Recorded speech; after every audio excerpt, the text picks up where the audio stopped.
The New York Mets got back to their winning ways on Thursday, and we have a jam-packed show for you today. I'm going to talk about that game where DeGrom led the Mets to the victory in the first segment. In the second segment, we got a Friday Farm Report. Going to talk about Mark Vientos and if he is now just too blocked to get to the show this year despite his great success in AAA. Then we'll close things out talking about Eduardo Escobar's imminent return and also Old Timers Day this weekend. You are Locked On Mets, your daily New York Mets podcast. Part of the Locked On Podcast Network, your team every day.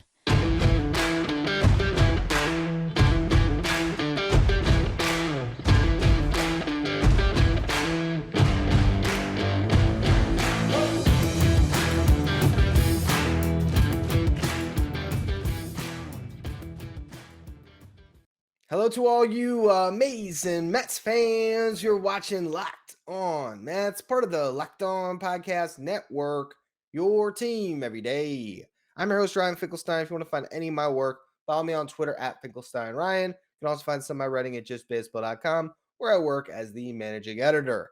Today's episode is brought to you by BetOnline. BetOnline has you covered this season with more props, odds, and lines than ever before. BetOnline, where the game starts. So this was a big game for the Mets on Thursday because the Braves were off. So a free opportunity to pick up a half game. They've now extended their division lead back to 2 games over the Braves, which is still a little bit too close for comfortable breathing room, but certainly feels better than being a game and a half up. And this weekend is a good opportunity for the Mets to maybe stretch that division lead out a little bit more because the Braves are playing the Cardinals. Now, they did get a big break because Nolan Arenado just happened to end up on paternity leave for this series. So once again, the not lucky Braves, according to Spencer Strider, just happened to get pretty lucky on certain occasions. And that is certainly a big break for them. But the Cardinals are a much better baseball team than, say, the Pirates, right? So you hope that they can maybe take that series from Atlanta and the Mets can at least win 2 of the final 3, if not all of the final 3 games against the Rockies. Maybe they can get back to a little bit more of a comfortable division lead. But I mean, the story of this game overall is obviously Jacob DeGrom once again delivering. I mean, he's DeGrom. He's fully back. Tonight he ends up only throwing 87 pitches. That they could have run him back out there in the 7th if they really wanted to push it. But here's the thing: Jacob DeGrom was unhittable early, right? 4 perfect innings. Gets the first batter out in the 5th. Then he gives up a couple of hits, works his way through that inning. And then the 6th inning, he gives up a home run. He walks a batter. It seemed like he kind of lost command of his fastball. It's still Jacob DeGrom. He still found his way out of that inning without giving up further damage with the 2 runners on base. But it was a really laborious final inning. And so I understand the Mets trusting their bullpen, which was pretty well rested, obviously, coming off of the off day, to go out and get the job done. And while it got a little bit dicey in moments, particularly the 7th inning, the first inning after DeGrom exited when Seth Lugo came on, and he got 3 strikeouts, but he also allowed 3 base runners, a couple of hits, and walked the guy. So it got really, uneasy if you were watching that game, but he got the job done. Edwin Diaz goes out, gives up a couple of base runners himself, works his way through it, and then Adam Ottavino pitched a perfect 9th inning to pick up his first save of the season, lowers the ERA to 2.13. So overall, a very well-pitched game by this Mets team.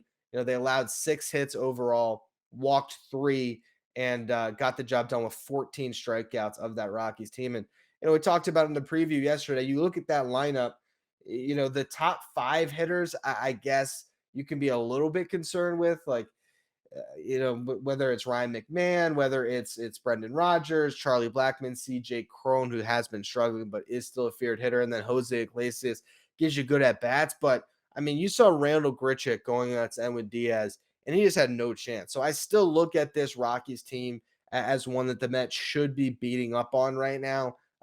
Obviously, considering what the Mets did offensively in the last series, I know there's going to be fans that are thinking, okay, well, 3 runs isn't enough, but there's ebbs and flows to this, right? The Mets team that went out and with the bats beat the Phillies and won that series over the weekend, they're not going to always show up. At least you want them to put enough runs on the board to get victories. And in this game, they did that, and it was in large part due to Pete Alonso, who finally homered again, his 31st of the season, a 2-run shot in the third inning. The Mets actually had all their offense in that inning. Francisco Lindor drove in a run as well. That inning began with Tomas Nido getting a base hit. Nimmo got a hit as well. Starling Marte grounded out that put 2 runners in scoring position, and then Lindor had a little chopper that was able to score that 1 run, and then Alonso ended up cashing in Lindor, or not cashing in Lindor, cashing in Marte and himself with the 2-run homer, and that was all the Mets needed. 3 runs in this game. Overall, 8 hits from the lineup. They drew 5 walks. They were 2 for 10 with runners in scoring position. They had more opportunities to cash in, and obviously you would like to see them do that, but they did what they've done all year. They grinded out a starting pitcher, got him out in the 5th inning, having thrown a bunch of pitches, and they got a W. So the Mets need to do more offensively throughout this series, and I expect that they will. When it comes to the pitching matchups, let me actually look those up and see if the Mets have fully announced their probables, because on yesterday's show they had not. All right, we got a full slate now. So you got Chris Bassett going against Chad Kuhl for Friday night's game. Kyle Freeland against David Peterson, a battle of lefties on Saturday, and Max Scherzer will go on Sunday against German Marquez. You look at each of those matchups: a 5.16 ERA for Kuhl, 3.26 for Bassett, 4.93 ERA for Freeland, 3.44 for Peterson, 5.22 for Marquez, and it's Scherzer with his 2.33 ERA. Yeah, this is a series the Mets can sweep. And you're going to need a little more offensively from these guys. But like I just laid out there, the pitching does allow the Mets to maybe put up some crooked numbers throughout the weekend and really kind of stretch out that lead. That's the bottom line here. This is one of those rare weekends down the stretch where you would hope the Braves are going to lose at least a game. And if that's the case, you got to win all of these because it's just an inferior team. I think the betting line was like minus 413 or something, or 431 heading into this game, which is insane. I think they said it was the largest spread on a game, or largest odds on a game since the Astros in like 2016 or something crazy like that. So, bottom line is this Mets team is far superior to this Rockies team, and that should continue to play out over the weekend. But it is a Friday farm report. So let's put on the Binghamton Rumble Ponies hat and talk a little bit about Mark Vientos. We're going to get to that in just a minute, but betonline.net is the fastest and easiest way to check in on all of your betting needs, where you can find all your favorite sports and events at the #1 online source for odds, lines, and games. Find reviews and news of every league, including Major League Baseball, the NFL, NBA, NHL, combat sports, esports, and even golf. BetOnline continues to be the top online resource for all of your sports wagering information, from live in-game betting to scores and podcasts. They have you covered. Head to BetOnline today or use your mobile device to learn more about the action happening today. BetOnline, where the game starts. Another Friday farm report where we're going to talk about Mark Vientos, because what he's doing in AAA is extremely impressive. Mike Mayer said this on August 24th. It was Mark Vientos' stats over the last month in 22 games played: a 393 hitter, 452 on base, 714 slugging, 6 doubles, 7 home runs, 22 RBIs, 9 walks, and a 206 WRC plus. That measures hitters again based on a league average of 100. So a 206 weighted runs created plus means he had been 106% better than your league average hitter. Also, Mayer notes during that span, the strikeout rate is down to 19.4%, which is obviously a critical thing to think about, because the two things I think are the biggest concerns about Mark Vientos, it's the strikeouts and it's the defense. So if he can figure out the strikeout issue, that's just going to help him more and more.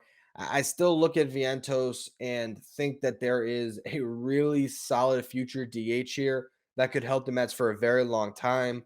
And, since August, to even kind of shorten that sample size in most recent games, in 16 games in August prior to tonight, 414 hitter, 460 on base, 690 slugging.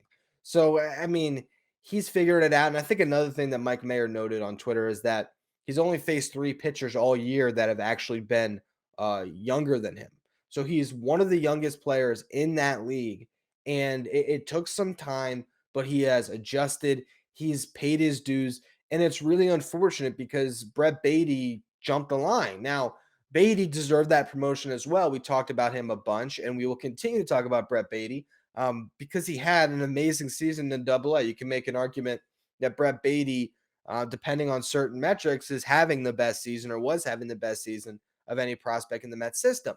With that said, Mark Vientos was ahead of him and was doing, all that damage at a higher level. And so I'm sure he feels some type of way about having been passed over. And it does come back to the defense. The Mets don't think that he can play, capable defense at third base at the big league level. I think they had the exact same concerns about Brett Beatty, but to a lesser extent. And so they roll with Beatty. And also, another thing I talked about is Beatty was a more clear complement for the player they were losing in Louis Guillorme, because Guillorme was playing the left-handed side of a platoon at third base with Eduardo Escobar. Escobar has been way better as a right-handed hitter this year. So once Escobar comes back, a natural platoon can continue to take place with Beatty getting all the at-bats against righties and Escobar against lefties. The problem is that Beatty has struggled a little bit since his debut. So how much longer do they want to stick with him?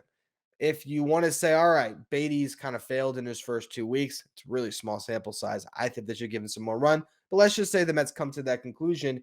It wouldn't be as simple as grabbing a Mark Vientos and plugging him into that role, because his splits are natural for a right-handed hitter. He's actually destroying left-handed pitching this year. 346, average 415 on base, 766 slugging with 13 of his 23 home runs and 37 RBIs. Against righties, a 268 hitter, 347 on base, 451 slugging. Not bad numbers, but a lot of his value comes against left-handed pitching. And if you don't want to bench Eduardo Escobar in those spots, there's just not a clear place for him. So that's where he's stuck in limbo. And really, that's where the Darren Ruff trade basically held Vientos in AAA for the remainder of the season. Now, I wasn't mad at the Ruff trade at the time, and I do think that Ruff and Vogelback are a really good combo as a platoon at the DH spot. With that said, I look at the entire handling of the situation with Mark Vientos, and I still think they missed a real opportunity. If you weren't going to trade him, which they obviously didn't, then a month before the deadline, there was really no reason to not get Vientos up and see what he looked like. Had they done that, maybe he thrives, at least against left-handed pitching, and you hold on to some pitching prospects that you dealt in that trade to get Ruff. I didn't mind the trade, for one, because even though JD Davis is doing good things in San Francisco, that was never going to happen in a Mets uniform. I was very happy to see him go in that trade. I don't really have any qualms about trading Thomas Abucky, who I think also has been up with the big league club with the Giants. But you give up a couple lottery ticket arms that could turn into something or could have been flipped in a future trade. And there's a good opportunity that Vientos could have thrived in the role that Ruff is playing. With that said, we haven't seen that much of Darren Ruff because being the right-handed half, the short half of the platoon, there aren't a ton of opportunities. So maybe for Vientos' development, it's still better for him to play every single day, face right-handed and left-handed pitching down in the minor leagues for the remainder of the season, get more work at third base, and maybe next season we see him. But it is really unfortunate because now you look at his numbers as a whole in AAA, and again, this is prior to tonight, but I don't think they changed much with a 1-for-4 performance. A 293 hitter this season with a 369 on base and a 553 slugging with 23 home runs. He's got power to lead the ballpark wherever he hits it. It's just for him as a prospect, just focus on his development.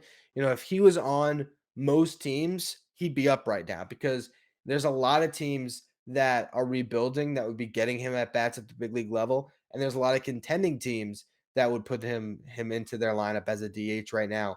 It's just a combination of things where you have Darren Ruff now blocking him. You don't trust him at third base enough to call on him when Escobar went down.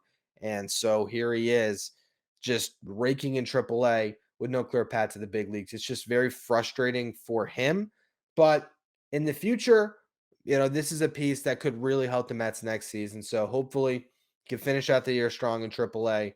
And I guess you do know, let's just say Ruff goes down. Let's say Vogelback, because they went the hamstring, goes down. He's still an option the Mets could call towards if they want to get another bat up on the big league roster. And they also potentially, too, could call him as a September call-up when the rosters expand. That is another thing the Mets would potentially do. I just don't think it is entirely realistic because the AAA schedule still continues pretty well into September. I think it really only ends maybe a week or two before the MLB season, and you'd rather him get regular playing time to continue to develop. So, Eduardo Escobar, though, played a minor league game today at shortstop.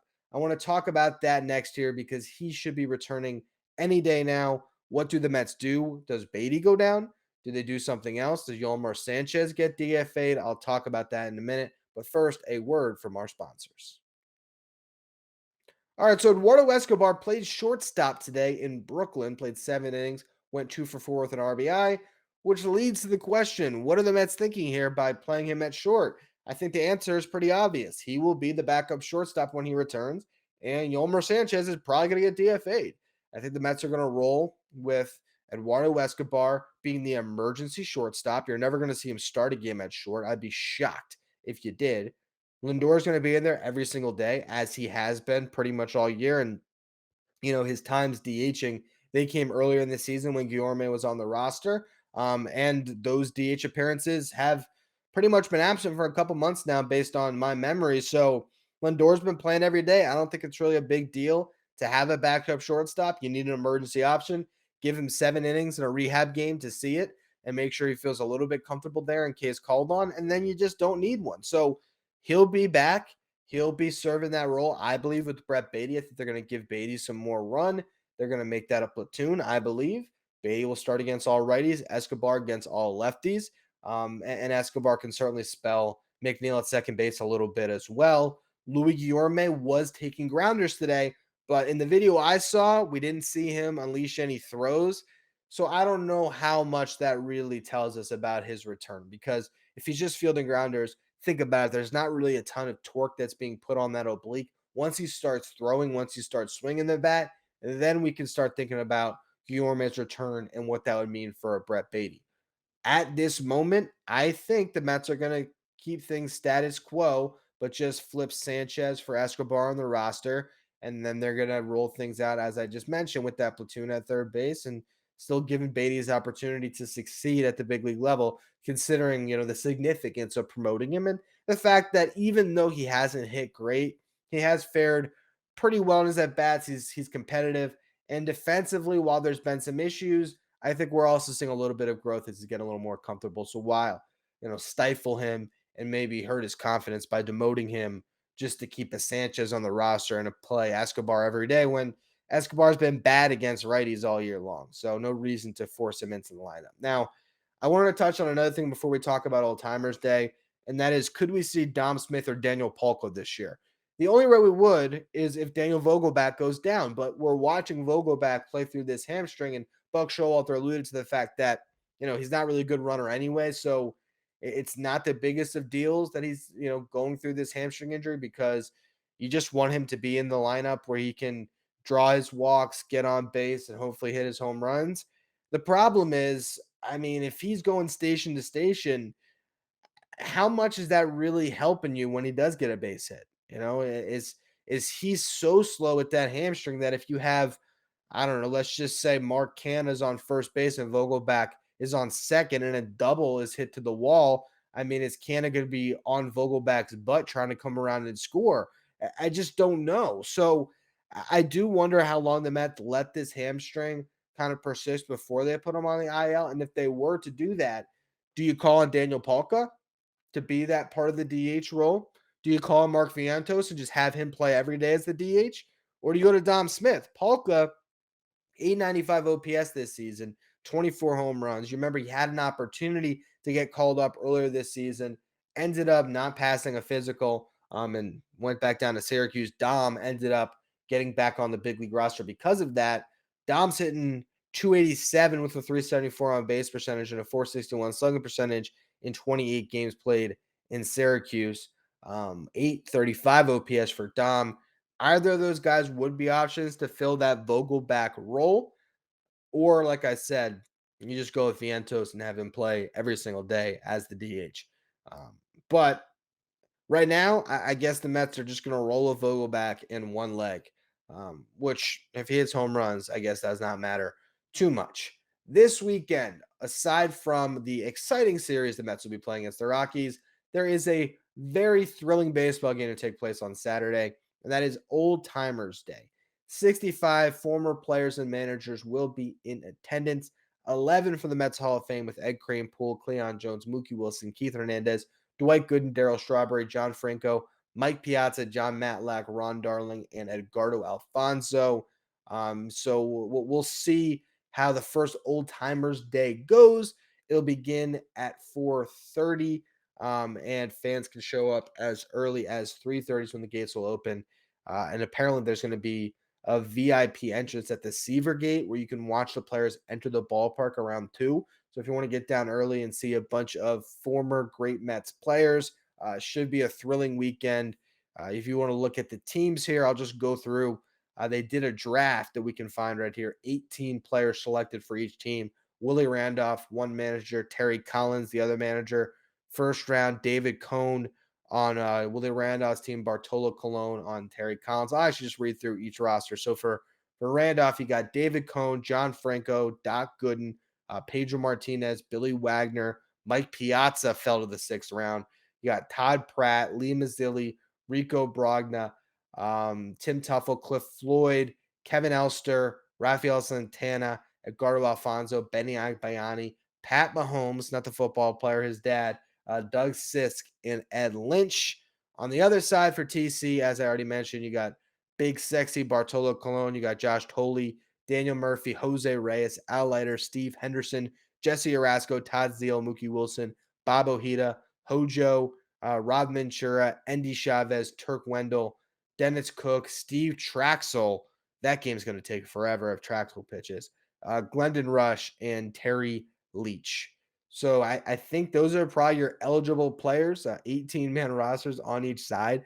I know there is a lot of different players that are showing up that we might not actually see out there, like Cleon Jones is on the broadcast today. I don't know if Cleon's going to get out there. At how old is he? I'd be what, 80s? Exactly 80 years old. I don't know how many of those guys are going to get out there, but it is just great to see the Mets embracing their history, embracing the legends that have played for this franchise. After years where, the Wilpons just kind of ignored a lot of those guys and did not give them their due, did not give them their flowers. Now we're going to see that play out this weekend. That's going to be all, though, for today's edition of Locked On Mets. We will be back on Monday unless something crazy happens this weekend that forces me to record an emergency podcast breaking down to something. And if you want to catch out one of those shows, you got to make sure you're following wherever you get your podcast or subscribed on YouTube. Make sure you follow us on Twitter at Finkelstein Ryan, for myself at Locked On Mets for the show account. And as always, thank you for making Locked On Mets your first listen every day. Now for your second listen, check out Locked On MLB, hosted by Paul Francis Sullivan. Locked On MLB is where you want to go to stay up to date with everything going on in Major League Baseball. You can follow Locked On MLB wherever you get podcasts.